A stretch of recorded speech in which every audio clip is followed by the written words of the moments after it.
अनि विपदको बेला कोभिड पेन्डेमिकका बेला चाहिँ दूरदराजबाट साथीहरू चाहिँ बाजुरामा यसै गरी चाहिँ विभिन्न चाहिँ बाढीग्रस्त क्षेत्रमा चाहिँ सहयोगको लागि हेम थापा लगायत उहाँको सम्पूर्ण टिमहरू छाया कृषिको टिमहरू आउनुभएको थियो र उहाँलाई चाहिँ हामीले आज धनगढीमा स्वागत गर्न पाउँदा निकै आभारी छौँ, खुसी छौँ। यद्यपि बोल्नथली अहिले कन्स्ट्रक्सनकै अवस्थामा थियो होइन, अहिले बन्दैछ। फेरि हामीसित स्पेस अलिक सानो छ। हेम थापाज्यू पहिला चाहिँ हाम्रा अभियानहरूमा भन्नुहुन्थ्यो हाम्रा मान्छेहरू कमी होला तर हाम्रो चाहिँ स्पेस सानो होला तर हाम्रो आवाज बुलन्द र फराकिलो छ। उहाँले चाहिँ हाम्रो पहिलादेखि नै उहाँ भन्नुहुन्थ्यो। हेम थापाज्यू तपाईँलाई मैले परिचय म बोल्नथलीका बारेमा भन्नुभन्दाखेरि पनि आजको प्रमुख आकर्षक होइन हेम थापाज्यू। उहाँ चाहिँ बोल्नथलीको लागि हामीले उपत्यकामा हुने बोल्नथलीका सङ्घर्ष लाई समन्वयको लागि हामीले प्रमुख उहाँलाई जिम्मेवारी हामीले चाहिँ मौखिक रूपमै तोकेका थियौँ र उहाँले त्यो प्रस्तावलाई स्वीकार गर्नुभएको थियो। र काठमाडौँमा जो पश्चिम क्षेत्रका लागि चाहिँ बोल्नथलीको टिम काठमाडौँ गएको थियो त्यो बेला चाहिँ भाइहरू तपाईँलाई अब थाहा होला एउटा कचौरा आन्दोलनबाट बोल्नथलीको पहिलो आन्दोलनको एउटा चाहिँ दिशा निर्देश भएको थियो। त्यो आन्दोलन उहाँले माइतीघर मण्डलमा चाहिँ एउटा चाहिँ बडो जिम्मेवारका साथ उहाँले चाहिँ त्यसको अगुवाई गरिदिनु भएको थियो। त्यसपछि हाम्रो चाहिँ रिभर्स क्लबमा हेम थापाज्यू सुदूरपश्चिमाञ्चलका हामीले 14 जना माननीयलाई बोलाएर साझा सारांश एउटा कन्क्लेभ गरेका थियौँ। पश्चिम क्षेत्र कहिले बन्छ आश्वासनका 28 वर्ष भनेर त्यहाँ भीम रावलज्यू पनि आउनुभएको थियो। त्यस्तै प्रेमाले दिलेन्द्र बडोज्यू हेम थापाज्यू पनि वक्ता हुनुहुन्थ्यो, म पनि त्यहाँ बोलेको थिएँ, उहाँले पनि त्योमा पनि साथ दिनुभएको थियो। त्यसपछि हाम्रो चाहिँ कीर्तिपुरमा सुदूरपश्चिमाञ्चलका चर्चित गायकहरूलाई बोलाएर हामीले चक्रबम अराज केशवहरू टङ्क तिमिल सिन्हा यसै गरी करण भाइहरूदेखि लिएर हामीले 7-8वटा चाहिँ सुदूरपश्चिमाञ्चलमा मोफसलमा चाहिँ चर्चित नामहरूलाई बोलाएर चाहिँ हामीले सडक सङ्गीत र सङ्घर्ष पश्चिम क्षेत्रका लागि चाहिँ भाग 1 गरेका थियौँ र यसको भाग 2 धनगढीमा हुन्छ। लगत्तै अब यो पेन्डेमिक सकिसकेपछि त्यसको लागि पनि उहाँले एकदमै विशिष्ट कीर्तिपुरमा चाहिँ सहयोग गरिदिनु भएको थियो। पछि उहाँको चाहिँ कन्ट्रिब्युसन उहाँको समाजको लागि चाहिँ उहाँको चाहिँ गरेको योगदानहरू चाहिँ हामीले पनि सोसियल मिडियामा थाहा पाएका छौँ। र हाम्रो एउटा लामो ग्याप पनि भएको थियो हेम थापाज्यूलाई चाहिँ कहिले चाहिँ हामीले धनगढीमा स्वागत गर्ने भन्ने बारेमा। र आज हामीले चाहिँ यो कोभिडका बेला चाहिँ हामीले मान्छेलाई नल्याउने भन्ने नै थियो तर भाइहरू चाहिँ सबैजनाले आइदिनु भयो। यहाँ यद्यपि कन्स्ट्रक्सनको टाइम बाँकी छ, यहाँ कुर्सीहरू चाहिँ हाम्रो चाहिँ प्याराफिट टाइपको बनियो किनकि स्पेस सानो भएर यो हाम्रो चाहिँ क्लब हो। अब बोल्नथलीका बारेमा चाहिँ भाइले भनिहाल्नु भयो, अब सबैलाई त थाहा छ, त्यही पनि म भनिदिन्छु सर्कलमा। सुदूरपश्चिमाञ्चलका यावत वर्गीय मुद्दाहरू, सार्वजनिक प्रशासनका मुद्दाहरू, त्यस्तै गरी भ्रष्टाचार, अनियमितता, यस्तै अत्याचारीदेखि लिएर पछौडेपन, दरिद्रता, दलनदेखि लिएर यावत कुराको बारेमा चाहिँ बोल्नथलीको यो मञ्चमा यही मञ्च हो, यही माइक हो, यही ठाउँ हो। अब चाहिँ ती मुद्दालाई हामीले बहसको रूपमा ल्याउँछौँ। बहस कसरी ल्याउँछौँ भनेपछि सुदूरपश्चिमाञ्चलका 9वटै जिल्लामा चाहिँ बोल्नथलीको चाहिँ एउटा टिम युनिट बनेको छ। त्यो युनिटको काम के हुन्छ भने आफ्ना जिल्लाका चाहिँ मुद्दाहरूलाई, आफ्ना जिल्लाका समस्यालाई, आफ्ना जिल्लाका चाहिँ अनियमिततालाई सङ्कलन र सङ्ग्रहित गर्ने, त्यो सङ्ग्रहित गरेका मुद्दालाई चाहिँ बोल्नथलीको केन्द्रीय टिम यही हो, यही यो ठाउँमा तिनी मुद्दाहरू आउँछन्। र त्यसपछि हामीले विभिन्न प्राविधिक र त्योसँग प्रबुद्ध व्यक्तिलाई बोलाएर हामीले यहाँ बहस गर्छौँ, सोध्छौँ, माग्छौँ र त्यसपछि चाहिँ त्यो त्यहाँबाट आउने चिजलाई सारांशलाई हामीले सरकारमा एउटा लेजिटिमेट प्रहारको लागि एउटा रचनात्मक रूपमा चाहिँ सङ्घर्ष गर्ने कि अथवा हामीले दबाब दिने कि भनेर चाहिँ बोल्नथलीले चाहिँ एउटा बोल्ने एउटा ओपन प्लेटफर्म हो। र बोल्नथलीले यस सँगसँगै चाहिँ यता पछाडितिर आश्रय अड्डा सञ्चालन गर्दैछ। तपाईँलाई थाहा छ आश्रय अड्डा भनेको के हो? बोल्नथलीको सबैभन्दा ड्रिम प्रोजेक्ट हो। यो आश्रय अड्डाको काम के हो भने आश्रय हो, अड्डा भनेको यो होम हो, सेल्टर होम हो। जस्तो कोही मान्छे घरेलु हिंसामा परेको छ अथवा बिमाबाट चाहिँ ठगिएको छ अथवा कुनै कम्पनीबाट ठगिएको छ अथवा यावत रूपमा कोही मान्छे समस्यामा छ भने त्यो मान्छे चाहिँ न्याय पाएको छैन भने त्यो मान्छे बोल्नथलीको सम्पर्कमा आउँछ र उसले चाहिँ हामीसँग लिगल एडभाइजरी प्यानल छ, ऊ मान्छेको न्याय स्थापित गर्ने बेलासम्म त्यो मान्छे निःशुल्क रूपमा चाहिँ यही बोल्नथलीको फोरममा बस्छ, निःशुल्क खान्छ। घरेलु हिंसा मानौ एक्स भन्ने मान्छेले चाहिँ मानौ चाहिँ वाइ उसको चाहिँ श्रीमती वाइलाई चाहिँ उसले चाहिँ आफ्नो श्रीमतीलाई चाहिँ घरेलु हिंसा गर्यो अरे भने उहाँले चाहिँ न्याय पाउनु भएन अथवा उहाँको आवाज कसैले सुनिदिनु भने उहाँ हाम्रो सम्पर्कमा आउनुहुन्छ र उहाँलाई चाहिँ हामी न्याय स्थापित गर्ने बेलासम्म हामी उहाँको लागि चाहिँ हामीले चाहिँ आश्रय अड्डा सञ्चालन गर्छौँ। त्यसै गरी बोल्नथलीले हेम थापाज्यूलाई पनि जानकारी गराइहाल्यो। लगत्तै अबको चाहिँ केही दिनमै बोल्नथलीको चाहिँ एम्बुलेन्सहरू बोल्नथलीद्वारा सञ्चालित निःशुल्क 2वटा एम्बुलेन्सहरू बाजुरा र दार्चुला युनिटका साथीहरूको चाहिँ जुन तात्पर्यता छ हाम्रो एम्बुलेन्सहरू आउँदैछन्। लगत्तै एम्बुलेन्स पनि हामीले चाहिँ सञ्चालन गर्नेछौँ र बोल्नथलीको चाहिँ एउटा ड्रिम प्रोजेक्ट छ जैविक अनुसन्धान केन्द्र।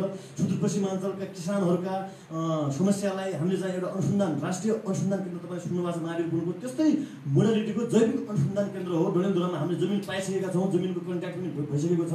यो यसका लागि चाहिँ हामीले सुदूरपश्चिमाञ्चलको मानौ दार्चुलाको मारमा भन्ने गाउँपालिकामा कुनै जडीबुटीहरू हुन्छ अरे, मानौ त्यो कस्तो खाले जडीबुटी कुन जडीबुटीहरू हुन्छ भन्नुको लागि चाहिँ चाहिँ अथवा जडीबुटीकोलाई यान्त्रिकरण कसरी गर्ने, बजारीकरण कसरी गर्ने, पुष्पोत्तर कसरी गर्ने भन्ने बारेमा हाम्रो प्रोटोटाइप एउटा ल्याबमा तयार हुन्छ। गाईहरूको नस्ल इम्प्रुभमेन्ट कसरी गर्ने त, गाईहरूको सुधार कसरी गर्छ, यो हामी कसरी गर्छौँ भने हरेक स्थानीय तहले कृषि केन्द्रमा चाहिँ समस्याहरू आउँछन्, हरेक स्थानीय तहले आफ्ना कृषि केन्द्र हुन्छन्, त्यहाँ समस्या आउँछन्। त्यो समस्यालाई हामीले चाहिँ सङ्कलन गरेर चाहिँ हाम्रो बोल्ने थलीको जैविक अनुसन्धान केन्द्रमा आउँछन् र हामी त्यसलाई चाहिँ त्यहाँ त्यसको चाहिँ अनुसन्धान गरेर एउटा प्रोटोटाइप तयार पार्छौँ। र बोल्ने थलीको एउटा अनलाइन पनि छ, www.बोल्नेथली.com, तपाईँ सुन्नुभयो होला। बोल्ने थलीको चाहिँ एउटा युट्युब च्यानल पनि छ, त्यो पनि तपाईँ सुन्नुभयो होला। र बोल्ने थलीको बारेमा धेरै कुरा भन्नुभन्दा पनि आजका अभियन्ता टिम जो काठमाडौँबाट आउनु भएको छ उहाँलाई म धन्यवाद दिन चाहन्छु। र आगामी दिनमा हाम्रो सहकार्य कसरी हुन्छ भन्ने बारेमा पनि हेमराज थापाज्यूले चाहिँ र अन्य वक्ताले पनि चाहिँ भन्नुहुनेछ। आज हामीले भन्दा पनि उहाँलाई हाम्रो यो फोरमको मञ्च उहाँलाई हामीले दिनुपर्ने हुन्छ। र यसका साथसाथै चाहिँ मेरो मन्तव्य चाहिँ यहीँनिर समाप्त भएको घोषणा गर्न चाहन्छु। र अबका वक्तालाई चाहिँ कृपया बढी समय अलिक बढी समय उहाँले केही कुरा ज्ञान गुणका कुरा उहाँले चाहिँ अहिलेको समाजमा जुन सङ्घर्ष छ, जुन हाम्रो समाजको विरुद्धको चाहिँ फाइट छ, जुन यो राजनीतिक प्रणाली विरुद्धको हाम्रो फाइट निरन्तर छ। तपाईँलाई पनि थाहा छ, हामी 3-4 चोटि जेल गयौँ, ड्रोनबाट हामी चाहिँ औषधि पठायौँ, हामीलाई चाहिँ जेल हालिदियो भन्यो कि चाहिँ तपाईँले चाहिँ राम्रो काम गर्नु भाइहरू। हामीले चाहिँ केपी ओली योको विरुद्धमा त होइन, तर एमसिसीको विरुद्धमा हामीले चाहिँ बैलगाडा चढेर भाइलाई पनि थाहा छ, बैलगाडा चढेर अमेरिका पुगिँदैन अनि एमसिसी भिड मागेको पैसाले चाहिँ स्वाधीनता भेटिँदैन भनेर हामीले धनगढीको मुख्यमन्त्रीमा हामीले चाहिँ बैलगाडाको र्याली गऱ्यौँ। त्यस बेला पनि हामीलाई पनि चाहिँ केरकारहरू पार्ने कामहरू गरिए। दिवालीमा पश्चिम सेतीको लागि चाहिँ हामीले 750 टुक्की बाल्यौँ। पेन्डेमिकका बेला तपाईँले बजेटको पूर्व सन्ध्या थियो, हामीले त्यस बेला त्यो कामहरू गरेका थियौँ। तर तपाईँले पेन्डेमिकका बेला भनेर फेरि एक दिन थुनामा राखे। यो कुरा भन्दा पनि हेम थापाज्यू योभन्दा पनि बढी धेरैचोटि चाहिँ सङ्घर्ष गर्दै आउनु भएको छ, उहाँले बढी भन्नुहुनेछ। र अब चाहिँ हामीले सुरक्षालाई चाहिँ छलेर गर्ने हो कि अथवा सुरक्षासँग मिलेर गर्ने हो कि सरकारलाई च्यालेन्जिङ गर्ने हो कि कसरी गर्ने हो, उहाँले त्यो कुरा भन्नुहुन्छ। अनि सरकारसँग आन्दोलन गर्दा अभियानहरू गर्दाखेरि जुन अवरोधहरू आउँछन्, बाधाहरू आउँछन्, उहाँले चाहिँ त्यसको बारेमा चाहिँ त्यसलाई चाहिँ मिनिमाइजेसन मिटिगेसन कसरी गर्न सकिन्छ, अथवा हाम्रो अभियानलाई चाहिँ जारी राख्ने र सरकारलाई पनि चेक एन्ड ब्यालेन्समा कसरी पार्न सकिन्छ प्रशासनलाई भन्ने कुरा पनि उहाँले भन्नुहुनेछ भन्ने मैले उहाँबाट चाहिँ अपेक्षा गरेका छौँ हामीहरूले भाइहरूले। र यसका साथै मेरो यो सानो मन्तव्य भाइ यहीँनिर समाप्त भएको छ है।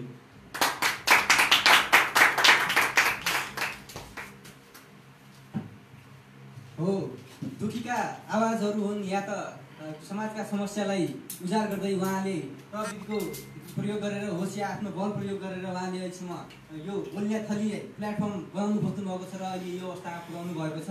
उहाँलाई यो अवस्थासम्म पुग्नु भएकोमा धेरै धेरै बधाई पनि भन्न चाहन्छु र आगामी दिनमा राम्रो हुँदै जाओस् भन्ने शुभकामना पनि दिन चाहन्छु।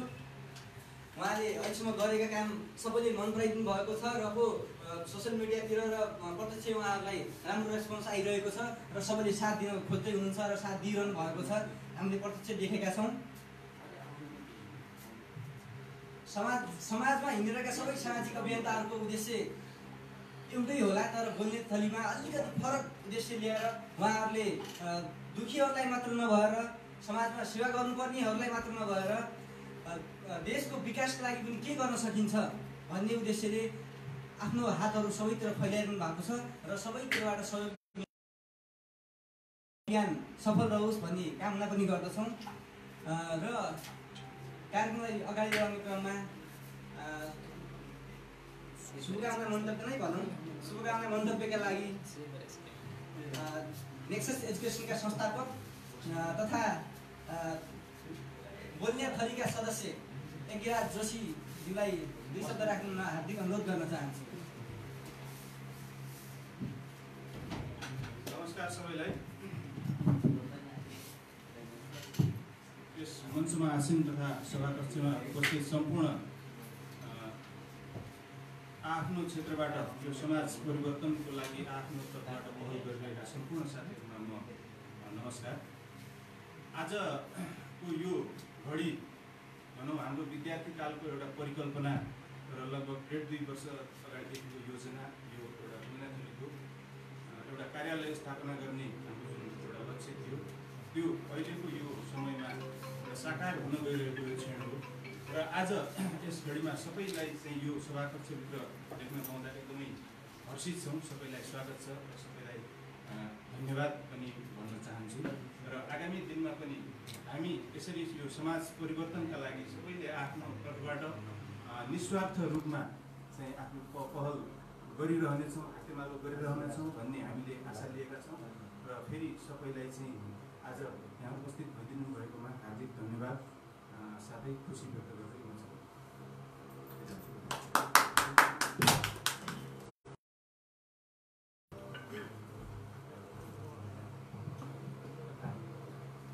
धन्यवाद दाजु। गोलियाथलीका लागि 2 शब्द राख्नुभयो। त्यो 2 शब्दले गोलियाथलीको सम्पूर्ण टिमलाई ऊर्जा मिल्नेछ भन्ने आश गरेका छौँ। यस अभियानमा साथ दिनुहुने सबैलाई ऊर्जा मिल्नेछ र भोलिमा यसै गरी सबैलाई सामाजिक कार्य तथा देश विकासमा अगाडि बढ्नको लागि प्रेरणा पनि मिल्नेछ। अब भने कार्यक्रममा अगाडि बढ्ने क्रममा गोलियाथलीका उपत्यका सङ्घर्ष समन्वयका प्रमुख हेमराज थापाज्यूलाई गोलियाथलीको उद्देश्य र यसलाई कसरी अगाडि बढाउन सकिन्छ, यसको उद्देश्य प्राप्ति कसरी गर्न सकिन्छ भन्ने विषयमा र उहाँलाई कसरी गोलियाथलीसँग कसरी कोर्डिनेट गर्न सकिन्छ भन्ने विषयमा 2 शब्द राख्न हार्दिक अनुरोध गर्न चाहन्छु।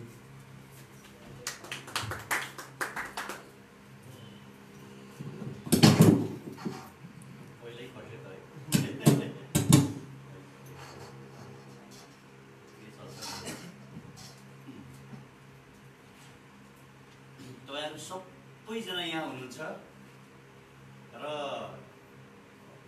7 नम्बर प्रदेशका है हाम्रो 7 नम्बर प्रदेशका युवा र तपाईको चाहिने सडकका चाहिँ मुख्यमन्त्री हुनुहुन्छ यहाँ यादव जोशीज्यू। एकचोटि सबैले ताली पठाउनु। तपाईको चाहिने बझाङमा पहिरो गयो बाढीपछि, अछाममा पहिरो गयो, बाजुरामा पहिरो गयो हैन। हामी लाइभमा पनि छौँ, कृपया लाइभ भिडियो हेरिराख्नु हुने साथीभाइहरूले सेयर गरिदिनु होला। प्रकाश शाह यहाँको कानुन मन्त्री र सुदूरपश्चिम प्रदेशका मुख्यमन्त्री त्रिलोचन भट्टले चाहिँ हेलिकप्टरबाट सवारी गरिबक्स्यो। तर यादव जोशी जो चाहिँ सडकमा चाहिँ खुट्टाले हिँड्नुहुन्छ, जसले चाहिँ ड्रोन मार्फत औषधि पुर्याउनु भयो, मलाई लाग्छ दाना पानी के यस्तै उहाँले चाहिँ पुरै जति बेला चाहिँ भारतबाट थुप्रै नेपालीहरू नेपाल फर्किराख्नु भएको थियो, हामीले हेरिरहेका थियौँ। त्यति बेला चाहिँ उहाँले चाहिँ सिमानामै गएर घर घरमा चाहिँ खाना खुवाउनेदेखि लिएर सिमानामा पानी दिने लगायतका कैयौँ कामहरू गर्नुभएको थियो। त्यसपछि यादव जोशी सुदूरपश्चिमको मलाई लाग्छ घनस्याको उकालो कता कतातिर 2 जना बच्चाहरूको कोही छैन भन्ने थियो, त्यहाँ चाहिँ उहाँ पैसा आर्थिक लुगा कपडा लिएर पुग्नुभयो। र हामी युवाले भन्ने कुरा के हो भने जो गरिबको घर दैलोसम्ममा पुग्दछ, जसले आम नागरिकहरूको पीडालाई मेरो आफ्नो पीडा सम्झिदछ र जो जनताको कुरालाई चाहिँ आफ्नो कुरा ठान्दछ र गरिबको सेवा गर्न सधैँ तल्लीन हुँदछ, युवा र नागरिकका लागि अबको लिडर बनेको त्यो हो। त्यसकारण आज सुदूरपश्चिममा कोही नेता छ भने, सुदूरपश्चिममा कोही लिडर छ भने, सुदूरपश्चिमको सरकार कोही हो भने त्यो यादव जोशी र बोल्ने दल हो। त्यसकारण 7 नम्बर प्रदेशका मुख्यमन्त्रीले जान्न आवश्यक छ, हेलिकप्टरमा सरकारी रुपैयाँ खर्च गरेर हेलिकप्टरमा तपाईँ हामीले तिरेको करको रकम खर्च गरेर बाढी पहिरोको निरीक्षण आकाशबाट हुँदैन। बाढी पहिरोको निरीक्षण कसरी गर्नुपर्छ, सडकमा अलपत्र परेकालाई खाना कसरी खुवाउनुपर्छ, गरिबलाई घर घरमा लकडाउनको बेला औषधि कसरी पुगाउनु पर्छ भन्ने कुरा यदि तिमीलाई आउँदैन भने मुख्यमन्त्रीज्यू तपाईँ राजीनामा दिनुहोस्, मुख्यमन्त्री कार्यालयमा यादव जोशीलाई बसाउनुहोस्, हाम्रो आग्रह छ। हाम्रो कुरा गरौँ, आज बिहान मात्रै हामी गड्डा चौकी गयौँ। गड्डा चौकीमा तपाईँको चाहिने त्यहाँ एउटा ठुलो नेपालको झन्डा गाडिएको छ। त्यो झन्डा गाडेको पलतिर 7 नम्बर पिल्लर छ। 7 नम्बर पिल्लरमा फोटो खिच्दाखेरि अथवा हामी त्यहाँनिर केही कुरा गर्न खोज्दाखेरि त्यहाँको एसएसबीले हामीलाई रोक्ने प्रयास गर्यो। अनि हामीले मिडियामा खिचेका पनि छौँ होइन, हामी त्यो केही समयपछि पब्लिस गर्नेछौँ। हामीले त्यसको बारेमा बोलेका छौँ। लिपुलेख, लिम्पियाधुरा र कालापानीको विषय उठ्यो, सुस्ताको विषय उठ्यो, नवलपुरको विषय उठ्यो। हामी इलामको पशुपति नगरमा पुग्यौँ र अहिले यो देशमा एकजना प्रधानमन्त्री हुनुहुन्छ जुन चाहिँ राष्ट्रवादी रूपमा चिनिनुहुन्छ। उहाँले जति बेला महाकाली सन्धि गर्दाखेरि सन्धि अध्ययन दलको अध्यक्ष उहाँ हुनुहुन्थ्यो, त्यति बेला उहाँको पार्टीले के भनेको थियो होइन, महाकाली नदी साझा हो, पानी आधा आधा हो भन्ने उखान कञ्चनपुरका नागरिकहरूले आज पनि बिर्सिनु भएको छैन। तर आज तिनै मान्छे यो देशको बालुवाटारको महाराजा भइराख्दा महाकाली नदीको बीच भागको झण्डा सरेर गड्डा चौकीमा पुगेको छ र गड्डा चौकीको नहरको पलतिरको पिल्लरमा हामीले फोटा खिच्दाखेरि चाहिँ भारतीय एसएसबीसँग लडाईँ गर्नुपर्छ भने तिम्रो राष्ट्रवादलाई आज भारतीय एसएसबीले कुल्चेको छ। यदि तिमी राष्ट्रलाई जोगाउन सक्दैनौ, तिमी माटोलाई जोगाउन सक्दैनौ भने सत्तालाई त्यागिदेऊ। यो अभियान मात्रै होइन, यो राजनैतिक शुद्धिकरणको विषय पनि हो। म त यो स्पष्ट रूपमा भन्ने गर्छु, अब हामी अभियान भनेर हिँड्ने पक्षमा छैनौँ, अब हामी खुल्ला राजनीति भनेर हिँड्ने पक्षमा छौँ। पोखरीको डिलमा बसेर यो पोखरी फोहोर छ भनेर हामी फर्किने पक्षमा छैनौँ। यदि पोखरी फोहोर छ भने त्यो पोखरी भित्र हामी फालेर पोखरी सफा गरौँ, त्यहाँ माछा पालन गरौँ र नेपालको राजनीतिलाई शुद्धिकरण गरौँ भन्ने अभियानमा यतिखेर हामी हिँडिरहेका छौँ। मलाई याद छ पहिलोचोटि यादव जोशीसँग भेट हुँदाखेरि यादव जोशीले सम्भवतः मलाई पहिलोचोटि फोन गर्नुभएको थियो। त्यति बेला उहाँले चाहिँ म सुदूरपश्चिमको होइन, अनि म चाहिँ पश्चिम सेती 750 मेगावाटको पश्चिम सेती परियोजनाका लागि तपाईँको चाहिने काठमाडौँमा चाहिँ हामी प्रदर्शन गर्दैछौँ भनेर उहाँले चाहिँ हामीलाई त्यतिखेर भेट्नुभयो र मैले पनि भेटेको थिएँ होइन। त्यो पहिलो भेट थियो, निकै एउटा यङ युवा ह्यान्डसम होइन यादव जोशी, इनर्जेटिक। अब हामी पनि त्यति बेला भर्खर बोलिरहेको, हामीलाई पनि रहर लाग्यो होइन, को मान्छे रहेछ नि त यादव जोशी भनेको। हामीले भेट्यौँ, बिस्तारै हाम्रो कुराकानी हुँदै गयो। अनि उहाँले भन्नुभयो हामीले पश्चिम सेती परियोजनाका लागि माइतीघर मण्डल कार्यक्रम, त्यसपछि सुदूरपश्चिमका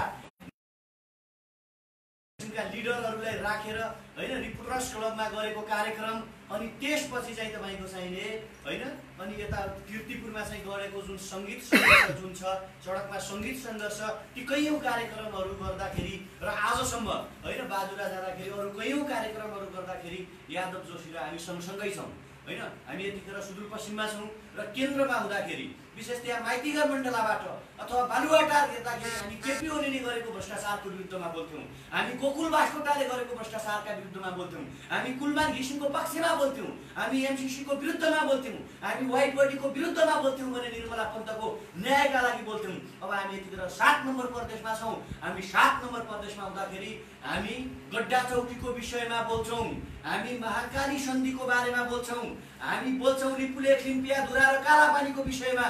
त्यसै गरी हामी बोल्नेछौँ निर्मला पन्तको न्यायका लागि र सुन्दर पश्चिमका लागि। यादवजीले अघि नै भनिसक्यो, हामी पश्चिम सेतीका लागि जस्तो सुकै बलिदानी दिन तयार छौँ। सुदूरपश्चिमको आर्थिक विकास हामी कसरी गर्न सक्छौँ, सुदूरपश्चिमको न्यायिक समानताका लागि हामी कसरी लड्न सक्छौँ र सुदूरपश्चिमका जुन अल्छी मुख्यमन्त्रीहरू छन्, सुदूरपश्चिम आज तपाईँको चाहिँ पहिला पनि सुदूरपश्चिम पछाडि थियो। पहिला मान्छेहरूले भन्ने गर्थे सूर्य अस्ताउनका लागि मात्रै सुदूरपश्चिममा आउने गर्छ। आज फेडरलिजममा पनि, आज सङ्घीयतामा पनि सुदूरपश्चिम किन पछाडि छ, सुदूरपश्चिमको जनजीवन किन पछाडि छ, वुमेन डेभलपमेन्ट इन्डेक्समा सुदूरपश्चिम किन पछाडि छ जस्ता कैयौँ कुराहरूको उत्तर 7 नम्बर प्रदेशको मुख्यमन्त्रीले दिन आवश्यक छ। हामी त्यो प्रश्नको उत्तर खोज्नुपर्छ। बोल्ने थलीले अब बोल्ने थली एउटा विशुद्ध सामाजिक अभियानमा मात्र सीमित हुँदैन साथीहरू। यसले राजनैतिक शुद्धिकरणको कुरा गर्छ, यसले आर्थिक सुदृढीकरणको कुरा गर्छ, यसले सिमाना रक्षाको कुरा गर्छ, यसले भारतमा अल्पत्र परेका कैयौँ नागरिकहरूको न्याय र समानताको पक्षमा पनि वकालत गर्छ। त्यसकारण हामीले प्रष्ट रूपमा भनिसकेका छौँ, जब गलत क्रियाकलाप हुन्छन्, जब सत्ताले हामीमाथि आक्रमण गर्छ, जब सत्ता ट्र्याकभन्दा बाहिर जान्छ, तब हामी सशक्त रूपमा सत्ताको विरुद्धमा पनि प्रतिकार गर्छौँ। हिजो तिनै युवाहरू थिए जति बेला जनयुद्ध सुरु हुन्थ्यो। हिजो 46 सालको आन्दोलन पनि युवाहरूले गरेका हुन्, 7 सालको आन्दोलन पनि युवाहरूले गरेका हुन् भने एकचोटि भ्रष्टाचार विरुद्धको आन्दोलन, एकचोटि राजनैतिक सुदृढीकरणको आन्दोलन, राजनीतिक शुद्धिकरणको आन्दोलन, अनि एकचोटि न्याय र समानताको आन्दोलन र एकचोटि राष्ट्रवादको आन्दोलनका लागि पनि अब तपाईँ हामी युवाहरूले बोल्ने बेला आएको छ। हामी सचेत भएको अवस्थामा, हामी जान्ने भएको अवस्थामा, हाम्रो सचेत मस्तिष्क र मनस्थिति रहेको अवस्थामा कसैले हाम्रो गठफादर बन्ने प्रयास गर्दछ भने, कसैले हामीमाथि शासन गर्ने प्रयास गर्दछ भने, कसैले हामीमाथि चाहिँ कुदृष्टि गाड्दछ र हामीलाई दास बनाएर चाहिँ आफू यो देशको मालिक ठान्ने प्रयास गर्दछ भने खबरदार, अब युवा युवाहरू जागिसकेका छन्। अब युवाहरू हिजोको जस्तो झोला बोक्ने छैनन्, पार्टीको झन्डा मात्रै गरेर तिमीहरूलाई चाहिँ तिम्रो चाहिँ चेला दासहरू भएर हामी बस्ने छैनौँ। हामीले तिमीहरूलाई सम्झाउन नपरोस्। यो संसारका कैयौँ इतिहासहरू युवाहरूले पढेका छन्। अरब स्प्रिङको कुरा होला, हिटलरको कुरा होला, नेपालमा राणा शासनको पतनको कुरा होला, वा भारतमा अङ्ग्रेज छोड आन्दोलनको कुरा होला, वा गान्धी र मण्डेलाको अहिंसावादी आन्दोलनको कुरा होला। म यहाँ देखिरहेको छु, यहाँ थुप्रै महान व्यक्तिहरूका तस्बिरहरू बोल्ने थरीको तपाईँको चाहिँ वालहरूमा पेन्टिङ गरिएर राखेका छन्। पछाडि बुद्धका प्रतिमूर्तिहरू छन्। हो, हामी नेपालीहरू बुद्धलाई मान्छौँ, हामी बुद्ध हौँ। तर मैले हरेकचोटि भन्छु, यदि बुद्धलाई जिस्क्यायो भने, बुद्धलाई अपहेलना गर्यो भने, बुद्धमाथि प्रहार भयो भने र बुद्धका कुराहरू सुनिएन भने अवश्य पनि विद्रोह जन्मिन्छ। र त्यो विद्रोहको सुरुवातको केन्द्र बोल्ने थरीलाई यदि 7 नम्बर प्रदेशको सरकारले बनाउन चाहँदैन भने 7 नम्बर प्रदेश चाहिँ तपाईँको चाहिँ जनताप्रति उत्तरदायी हुनुपर्छ, पीडा सुन्नुपर्छ। बाजुरा जाने अनि बाजुराका चाहिँ तपाईँको चाहिँ हेलिकप्टरमा गएर के देखिन्छ आकाशबाट केही पनि देखिँदैन। त्यहाँ स्थानीय रूपमा जान सक्नु पर्यो, लोकल रूपमा के छ त्यहाँ, के भइरहेको छ, के अभाव छ त्यहाँ भन्ने कुरा त आम तपाईँको चाहिँ भुइँमा हिँडेर नागरिकहरूसँग अन्तर्क्रिया गरेर जानु पर्यो नि। अनि जनताले तिरेको करबाट हेलिकप्टर चार्टर गरेर हेलिकप्टरमा बसेर आकाशबाट अवलोकन गर्ने नागरिकहरूले केही पनि नपाउने, टेकापट्टाका लागि मात्रै सरकार बनाउने, अनि आफ्ना मान्छेलाई चाहिँ जागिर दिनका लागि स्थानीय सरकार बनाउने लगायतका कैयौँ कुराहरू चाहिँ अब हामी युवाहरूले सहने पक्षमा छैनौँ। र बोल्ने थरीले चाहिँ त्यसका विरुद्धमा सशक्त प्रतिकार गर्नेछ, आवाज उठाउनेछ। जहाँसम्म अघि एउटा यादवजी भन्दै हुनुहुन्थ्यो सुरक्षा संयन्त्रसँग हामीले कसरी क्यास गर्ने, कसरी जाने। हाम्रो भनेको राज्यका अङ्गहरूसँग होइन, हेर्नुहोस्, संवैधानिक अङ्गहरूसँग हाम्रो लडाइँ होइन, अदालतसँग, अस्पतालसँग, तपाईँको चाहिँ शिक्षा स्वास्थ्यसँग, अनि त्यसै गरी चाहिँ सुरक्षा आर्मी पुलिससँग हाम्रो लडाइँ होइन। हाम्रो लडाइँ जसले नेपाली जनतासँग मत मागे, जसले हिजो घोषणा पत्रमा पानी जहाजदेखि घर घरमा बिजुली ल्याउने, ग्यासका पाइपलाइन ल्याउने, अनि चाहिँ तपाईँको चाहिँ घर घरमा खाना पुगाउने बाचा गरे, ती मान्छेहरूलाई हाम्रो आग्रह के हो भने हामी युवाहरू बुझ्ने भएका छौँ। हामीलाई खै रोजगारी, हामीलाई खै शिक्षा। हाम्रो लडाइँ विशेषतया शासकसँग हो र सत्तासँग हो। र सत्तासँगको लडाइँ त्यति सजिलो हुँदैन। सत्तासँगको लडाइँ जुन छ त्यो लडाइँ एकदमै तपाईँको चाहिँ निर्मम हुने गर्छ। उनीहरू यो खोजिरहेका हुन् कि मैले पनि यहाँ देखिरहेको थिएँ, यहाँको आन्दोलनलाई म एकदम सेयर गर्ने तपाईँको चाहिँ त्यो उहाँहरूले गरेका लाइभहरू सेयर गर्ने काम गर्छु। यहाँ कैयौँचोटि गिरफ्तार गर्ने प्रयास गर्यो र हामीलाई पनि केन्द्रमा कैयौँचोटि उनीहरूले गिरफ्तार गरे, तपाईँहरूलाई पनि गर्यो। र यो सानातिना कुराहरूबाट विचलित भएर हार्ने, पछाडि हिँड्ने अब चाहिँ हुँदैन कि भन्ने मनोविज्ञान कुनै पनि युवाहरूलाई पाल्न छुट छैन। भ्रष्टाचारको अन्त्य त हुन्छ। हेर्नु साथीहरू, तपाईँ हामीले तिरेको जुन कर छ, तपाईँ हामीले तिरेको रेमिटेन्स, हाम्रा कैयौँ 80 लाख युवाहरू आज विदेशमा हुनुहुन्छ। हाम्रा कैयौँ साथीहरू चाहिँ तपाईँको चाहिँ लास आउँछन्, त्यो लासबाट तपाईँको चाहिँ रेमिटेन्स बन्छ र तिनीहरूले तिरेको करबाट यो देशको राष्ट्रिय अर्थतन्त्र र ढुकुटी बन्छ भने हामीले च्यालेन्ज दिनुपर्छ। कसैले यहाँ तपाईँको चाहिँ 1.5 अर्बका हेलिकप्टर चढ्ने, कसैले चाहिँ करोडौँका कार्पेट बिछ्याउने, कसैले 70 करोड रुपियाँ खाएर पनि अनि फेरि भन्दै हिँड्नुभएको छ। उहाँ के भन्नुहुन्छ भने मलाई गाभेको जनताले जिताएको, फेसबुकले जिताएको हो, म अब 2/3 चाहिँ यसो बहुमत ल्याएर दिन्छु भन्ने। कसैले वाइट बडीका पैसा खाने, कसैले चाहिँ तपाईँको चाहिँ यति र ओम्नी समूहका नाममा पैसा खाने, कसैले निर्मला पन्त जस्ता चेलीहरूलाई बलात्कार गर्ने, मार्ने अनि अपराधी लुकाउने, जुन यो किसिमको क्रियाकलाप करप्सन राज्यमा भइरहेको छ त्यो विरुद्धको लडाइँ तपाईँ हामीले लड्न आवश्यक छ। यस्तो भइसक्यो कि तपाईँ हाम्रा आमाका कोखहरू चाहिँ तपाईँको चाहिँ भारत, अरब, मलेसिया, खाडी कन्ट्रीहरूले भाडामा लिएको जस्तो भयो कि होइन। तपाईँहरू बच्चा जन्माउनुहोस्, बच्चा जन्माएर 18-19 वर्षको बनाउनुहोस्। अब नेपालमा रोजगारी छैन, ती जम्मै बच्चाहरूलाई इन्डिया पठाइदिनुहोस्। इन्डियामा कोही गाडी हुन्छन्, कोही चौकीदार गर्छन्, कोही होटेलमा काम गर्छन्, कोही मलेसिया जान्छन्, त्यहाँ पिट्छन्, कोही अरब जान्छन्। हामी छ नि, तपाईँहरू बच्चा जन्माउने काम गर्नुहोस्, तपाईँहरूका छोराछोरीहरूको जिम्मा हामी लिन्छौँ भनेर हाम्रा सारा युवाहरूलाई विदेश पठाउने जुन सिस्टम छ यो पनि सरासर गलत छ। राज्य के हेरेर बसेको छ? राज्यले खै कल कारखानाहरू खोलेको, खै चाहिँ सत्ताले चाहिँ तपाईँको चाहिँ युवाहरूका मागहरूलाई सम्बोधन गरेको, युवाहरूको पीडालाई सुनेको। यी कैयौँ कुराहरूका विरुद्धमा तपाईँहरूले लड्न आवश्यक छ। र नेपालका हामीले त मैले त प्रष्ट रूपमा हरेकचोटि हाम्रा कैयौँ साथीहरूले भन्दै आउनुभएको छ अब संविधानमा पनि केही हेरफेर गरेर संविधानलाई पनि संशोधन गर्नुपर्ने अवस्था आएको छ, ताकि अब चाहिँ डडेलधुरामा शेरबहादुर देउवाले जितेर चाहिँ देशको प्रधानमन्त्री बन्न पाउनुहुन्न। झापामा केपी ओलीले 22,000 मत ल्याएर नेपालको प्रधानमन्त्री बन्न पाउनुहुन्न। चितवनमा प्रचण्डले चाहिँ 2-4 हजार मत ल्याएर, गोर्खामा बाबुराम भट्टराईजीहरूले केही मत ल्याएर चाहिँ नेपालको प्रधानमन्त्री बन्छौँ हामी होइन, नेपाललाई चाहिँ विकास गर्छौँ भन्ने हामीले परिकल्पना नगर्दा हुन्छ। यहाँ चाहिँ लकडाउन अवधिमा 2100 जना मान्छेहरूले आत्महत्या गरे, तर उता चाहिँ तपाईँको चाहिँ झापामा केपी ओली 1 अर्ब 50 करोड 150 करोडको भ्यू टावर बनाइराख्नु भएको छ। अब हामी के भनिरहेका छौँ भने प्रत्यक्ष निर्वाचित कार्यकारी राष्ट्र प्रमुखमा जाउँ। देशैभरिका नागरिकले भोट हाल्नु पर्यो क्या। देशैभरिका नागरिकको मत पाउने डर, देशैभरिका नागरिकहरूले मलाई हराउने हुन् कि मलाई डराउने हुन् कि अथवा चाहिँ मैले समान विकास गरेन भने मलाई चाहिँ हराउँछन् भन्ने जब डर हुन्छ, प्रत्यक्ष निर्वाचित कार्यकारी बन्छ, तब उसले चारैतिर समान खाले विकास गर्छ कि। जस्तो त्यो भएन भने गोकुल बास्कोटाको जस्तो हुन्छ। गोकुल बास्कोटाले के भन्नुहुन्छ भने मलाई बेसबुकाले जिताउने पनि होइन, काभ्रेभन्दा बाहिरकाले जिताउने पनि होइन, मलाई जिताउने काभ्रेकाले हो, म काभ्रेकालाई गरिहाल्छु। शेरबहादुर देउवा डडेलधुराकालाई त्यही भन्नुहुन्छ भने अरू जिल्ला, अरू क्षेत्र, अरू ठाउँको डेभलपमेन्ट र विकास कसले गर्ने होइन। तपाईँ हामीले चाहेको मान्छे चाहिँ हामीले मत हालेर प्रत्यक्ष निर्वाचित कार्यकारी सुन्न पाउनु पर्यो होइन। त्यसका लागि पनि अब हामीले बहस छलफल गर्न आवश्यक छ। अर्को कुरा, भ्रष्टाचार यदि कसैले गर्दछ भने, जनताको 1 रुपैयाँ पनि कसैले करप्सन गरेर खान्छ भने त्यस्तो मान्छेले कम्तीमा एउटा केस भ्रष्टाचारका लागि चाहिँ मृत्युदण्डको व्यवस्था गर्नु, अरू कुनै अप्सन छैन, विकल्प छैन।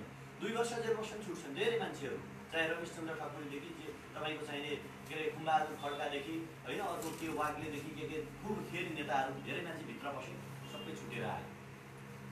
यो प्रथा भयो, यसलाई चाहिँ रोक्नका लागि मृत्युदण्डको व्यवस्था गरौँ भन्ने एउटा अभियान चाहिँ हामी चलाउँछौँ। अर्को चाहिँ तपाईँको चाहिने के छ भने शिक्षा, स्वास्थ्य र रोजगारी जुन छ त्यो चाहिँ राज्यको दायित्व हुने। राज्यले हेर्ने, संसारको डेभलप देशको जस्तो सबै नागरिकको स्वास्थ्य हो नि। यहाँ केपी ओलीले चाहिँ आफ्नो शरीरमा 4-4वटा मृगौला हाल्न पाउने अनि तपाईँ हामीले चाहिँ सिटामोल लगाउने भन्ने कुरा हुन्छ है। यहाँ कसैले चाहिँ प्रचण्डको श्रीमतीको टाउको दुखे पनि दुबईको एटलान्टिका होटलमा गएर बास बस्ने, अमेरिकामा गएर उपचार गर्ने। हाम्रा अञ्चल अस्पतालहरूमा भेन्टिलेटर छैन, एक्सरे मेसिन हुँदैन, तपाईँको चाहिँ एमआरआई मेसिन हुँदैन। यतिसम्म कि राज्यले अनिवार्य गरेका आधारभूत औषधिहरू जो सामान्य छन् त्यो पनि नपाउने अवस्था जुन छ, यो चाहिँ कसले हेर्छ? एउटा चाहिँ प्रधानमन्त्री देशको मुलुकको ठुलो नेता बिरामी हुँदाखेरि उनीहरू केपी ओलीको 2 चोटि शल्यक्रिया भयो। तपाईँ हाम्रो 2टै किडनी बिग्रेर त्यस्तो नहोस्, हामी प्रे गरौँ, हामी कसैलाई नहोस्, तर हाम्रो यदि किडनी बिग्रेर हामीले चाहिँ अर्को किडनी चेन्ज गर्नु पर्यो भने हामी पाउँदैनौँ। हाम्रो पैसाले भ्याउँदैन, कसले खर्च गर्न सक्छ करोडौँ रुपियाँ? त्यो हाम्रो हैसियत होइन, तर उनीहरू चाहिँ त्यो गरिरहेका छन्। हाम्रो भनाइ के हो भने त्यो स्वास्थ्यको जिम्मा राज्यले ल्याओस्। प्रधानमन्त्रीको उपचार पनि वीर हस्पिटलमा, त्रिलोचन भट्टको उपचार पनि तपाईँको चाहिने सेती अञ्चल अस्पतालमा, एउटा सामान्य मजदुर कर्मचारीको उपचार पनि सेती अञ्चल अस्पतालमा। अर्को स्वास्थ्य के अरे तपाईँको शिक्षा, गगन थापाका छोरीहरू रातो बङ्गालामा पढ्ने। तपाईँ हाम्रा सरकारी स्कुलहरूमा चाहिँ विद्यालय व्यवस्थापन समितिको अध्यक्ष पार्टीको झोले हुने, मास्टरहरू पनि पार्टीका झोले हुने, मन लाग्यो आउने, मन लाग्यो नआउने, अनि चाहिँ तपाईँको चाहिँ कोही पढ्ने कोही नपढ्ने। अब प्रचण्डको नाति हुर्किन पाएको छैन, महिनाको 5 लाख तिरेर चाहिँ स्कुलमा भर्ना भइसक्यो, अनि हाम्रा बच्चाहरू पढ्न पाइरहेका छन् भन्ने हो नि त। त्यसकारण दौडाउनु छ, रेस गर्नु छ, कम्पिटिसन गराउनु छ भने तपाईँले रेसमा एउटालाई पल्सर 220 दिने, अर्कोलाई चाहिँ साइकल दिएर दौडायो भने पल्सर 220 वालाले जित्छ नि त। यदि दौडाउनु छ भने सबैलाई कि पल्सर 220 दिउँ, खुट्टाले दौडाउँ। आज चाहिँ बुढा नीलकण्ठ, चेल्सी, व्हाइट हाउस, रातो बङ्गालामा पढ्ने, अनि जुम्ला हुम्ला यहाँ दुर्गम गाउँका स्कुलहरूमा चाहिँ तपाईँ चाहिँ यहाँ शिक्षक नहुने, समयमा पाठ्यक्रम नहुने, यो शिक्षा पनि समान के राज्यले हेर्ने शिक्षा। र दुईटा कुराको यो भएपछि अर्को तेस्रो कुरा चाहिँ रोजगारी छ, त्यो पनि राज्यको दायित्व हुन आउँछ। एउटा घरमा जब आमा बुवाहरूले सन्तानहरूलाई पढाउने, लेखाउने, हुर्काउने, खुवाउने, बढाउने, बुढो भयो भने उपचार गराउने, के अरे तपाईँको चाहिँ बिरामी भयो भने उपचार गराउने जस्ता कयौँ दायित्वहरू आमा बुवाको हुन्छ नि बच्चाहरूका लागि। र एउटा राज्य हुनुको आभास नागरिकले तब पाउँछन्, रोजगारी पाउँछन्, शिक्षामा समानता हुन्छ, स्वास्थ्यमा समानता हुन्छ भने तब नागरिकहरूले के सोच्दछन् भने यहाँ राज्य छ भन्ने अनुभूति गर्छन्। त्यसकारण शिक्षा, स्वास्थ्य र रोजगारी यी 3टा कुराहरू राज्यको अनिवार्य दायित्व हुने गरी नेपालको संविधानमा संशोधन गर्न आवश्यक छ। र त्यो नेपालको संविधान संशोधन गर्नका लागि युवाहरूको सत्ता स्थापना हुन आवश्यक छ। युवाहरूले अब शासन गर्न आवश्यक छ।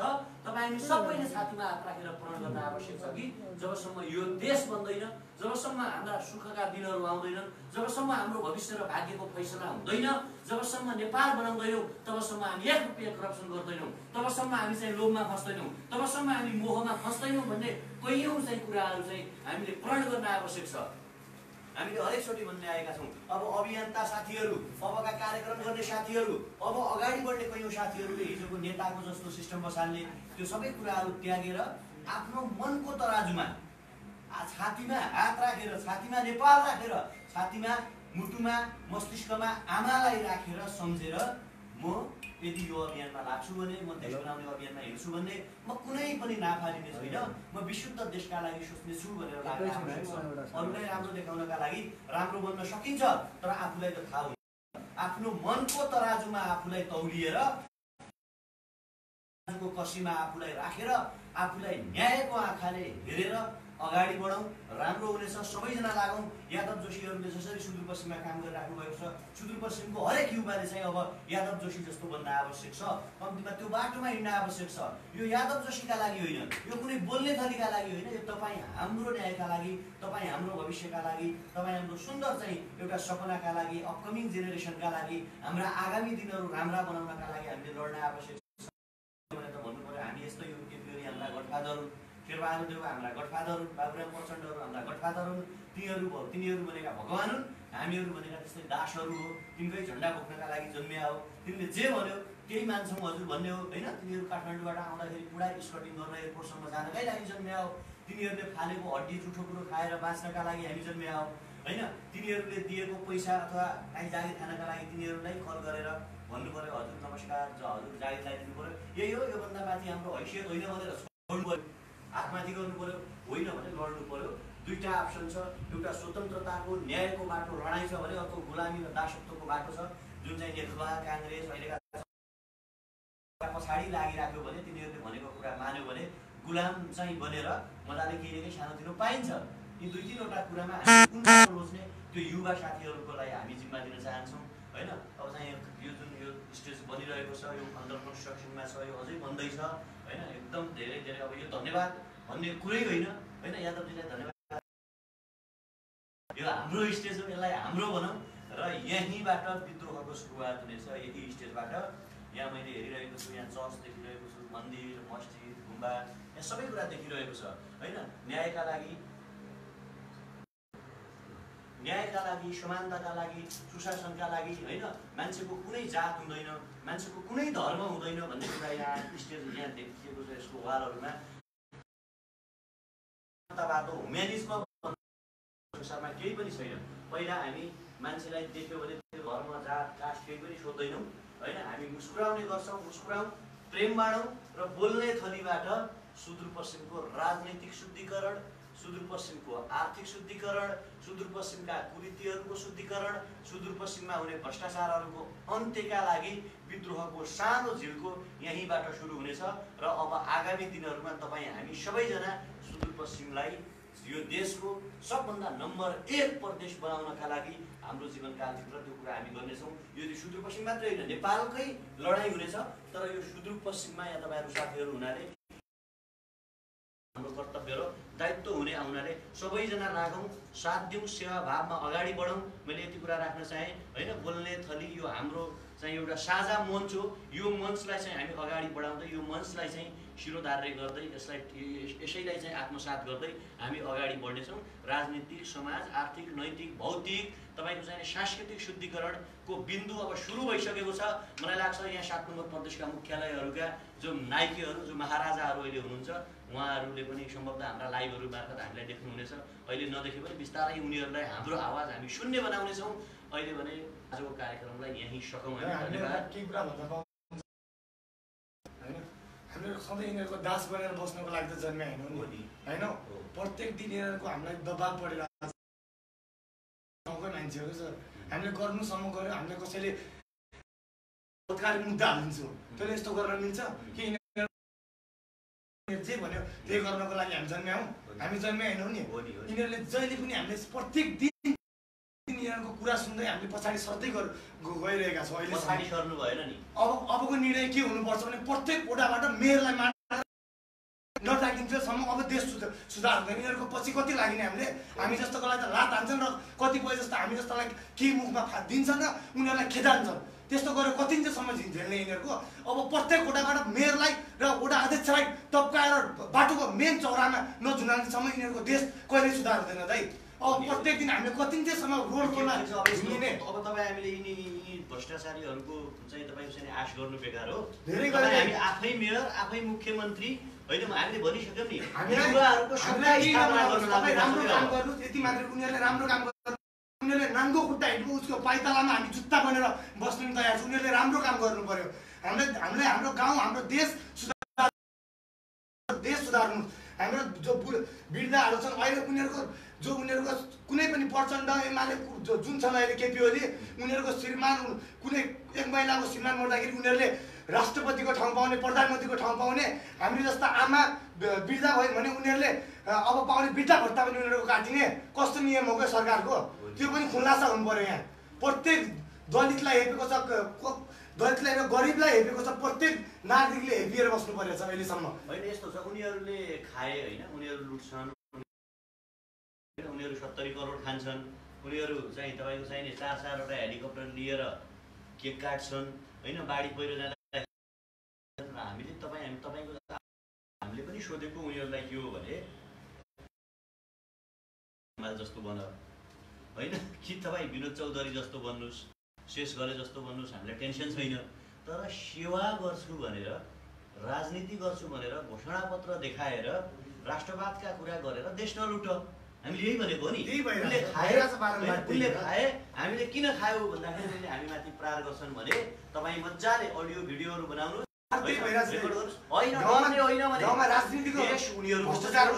उनीहरूको पनि हो, देश हाम्रो पनि हो। मलाई बलात्कारको मुद्दा हालिदिन्छु, तेरो जिन्दगी बर्बाद गरिदिन्छु, त के गरेर गर्छस् भन्ने हामी त ठिक छ उत्रिरहेको छौँ अहिलेसम्म नि। अबको हामी जस्तो पीडित हामीहरूको पछाडिदेखि सपोर्ट दिने दाइहरूलाई त्यसमा पनि उनीहरूले साथ छोड्छन् नि हामीलाई त। हामीले कसरी देश बनाउने? यो संसारमा युवालाई रोक्ने त्यस्तो कुनै ताकत जन्मेको छैन। लुई 14का तिनीहरूलाई भनिदिनु भाइ तिमीहरू वडा अध्यक्ष हौ, तिमीहरू गाउँका मेयर हौ। लुई 14 भन्ने मान्छे आई एम दि स्टेट भन्थे क्या। यो संसारमा राज्य भनेकै मै हो, म राज्य हुँ, राज्य नै म भन्ने मान्छेका ठाउँका सडकमा दिन दहाडी काटेका छन् जनताले। ज्ञानेन्द्र शाहले शेरबहादुर देउवा लगायतका सबै नेता म राज्य हुँ भने ज्ञानेन्द्र शाहलाई चाहिँ कहाँ धकेले जनताले। होस्नी मुबारक भन्ने एकजना इजिप्टको पूर्व प्रधानमन्त्री राष्ट्र प्रमुख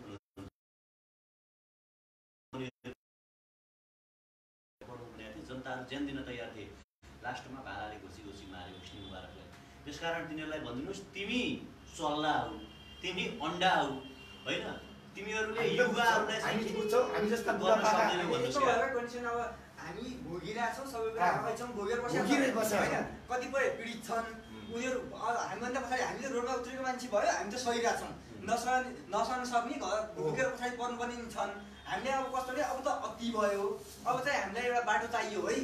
अब चाहिँ अब हामी बाटो बुझ्नुपर्ने बेला भयो कि या त हामी अलगै बाटो हिँड्छौँ या त यही परिवेशमा बस्ने हो भने हामीलाई चाहिँ अलिकति शान्त वातावरण चाहियो।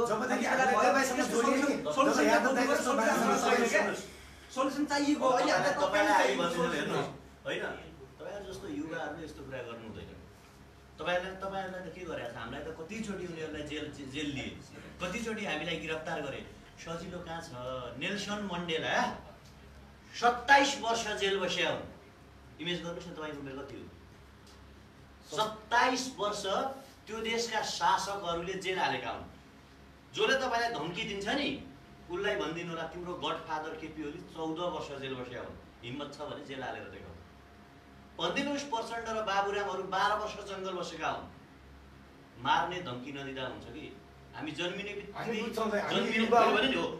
बित्तिकै हामी मृत्युलाई चाहिँ कपालमा शिरमा कफन बाँधेर निस्किया हो क्या। मृत्युलाई एक्सेप्ट गरेर स्वीकारेर आएको मान्छे हो। केही नाप्दैनन् तिनीहरू होइन। बार्किङ डग्स नेभर बाइट भन्छ नि, भुक्ने कुकुरले कहिल्यै पनि टोक्दैन क्या होइन। तिमीहरू महाराजा होइनौ, तिमीहरूका बाउको पेवा होइन यो देश। तिमीहरूलाई भनिदिनुहोस् 5 वर्षका लागि हो, 5 वर्ष मध्ये 2.5 वर्ष चाहिँ गइसक्यो यिनीहरूको होइन। जब हाम्रो सत्ता स्थापना हुन्छ नि हामी भन्दै आएका छौँ हामी केही गर्दैनौँ। हामी पञ्चायतकालदेखि आजसम्मका नेता र तिनका सम्पत्ति छानबिन गर्छौँ, केही गर्दैनौँ। यिनीहरू झुन्डिएर मर्छन्। जब आँखा बन्द हुन्छ नि निद्रा सुत्दाखेरि तब आँखामा लाग्छ कि अब के प्रत्येक ओडाबाट मारेर 20 सडकमा काट्नुपर्छ। अनि भ्रष्टाचार गर्नेहरू अनि खुट्टा खान्छ क्या यिनीहरूलाई। त्यसकारण तपाईँको यादवजीहरूसँग यो टिमहरूमा हिँडेर कार्यक्रमहरू गरेर धम्की बजार रेकर्ड राख्नुहोस् न त्यो धम्की हामीहरू बुझ्छौँ हामीहरू युवा हौँ, हामीलाई थाहा छ यस्ता धम्कीहरू आउँछ। बुढा आमा बाबुहरूलाई त डर लाग्छ छोरालाई। 4 जना शहीद हुनुहुन्थ्यो नि, सुप्रकाश शास्त्री, धर्मभक्त माथिमा होइन, गङ्गालाल श्रेष्ठ लगायतको जो हुनुहुन्थ्यो नि, हजरत चन्द्र ठाकुर, अनि उहाँहरू 4 जनालाई झुन्ड्याएपछि अरू कोही युवाहरूले बोल्न छैन भए टाढा शासन पढ्दै जब तपाईँसँग टिकटको नाममा युवाहरूलाई विदेश गरिरहेको थिए, नभए भारत जाऊ भनिरहेको थिए। जब हामी बोल्न थाल्यौँ नि, अनि सिंहदरबार बालगढाहरू चाहिँ टाउको दुख्यो। गाउँ गाउँमा त्यही हो, वडा अध्यक्ष र मेयरहरूको टाउको दुख्यो। अरे यार लुटेर खाइरहेको थियौँ।